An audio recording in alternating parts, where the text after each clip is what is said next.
dahil sa matinding pagsasaliksik at pagkukod ng Python na nakakawalol, nagawa ko na ng paraan. Check natin. Bang, auto login. Pag login niya, marketplace, syempre, check muna niya kung merong item na ganon dun sa listing. Ngayon, kung pag wala, automatic kikreate na siya ngayon ng new listing. Dapat.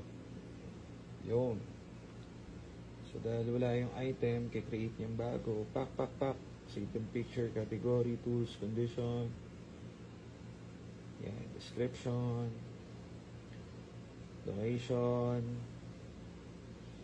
So, meron akong 200 bot na account. So, siguro pag ginamit ko isa-isa to sa VMware, paldo ko.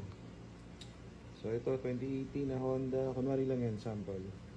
Ito na yung sa vehicles. So, ito na yung kaninang may error. Pak. Year, make, pak. Model, pak. Price, description, location, may picture na rin, pak, tapos.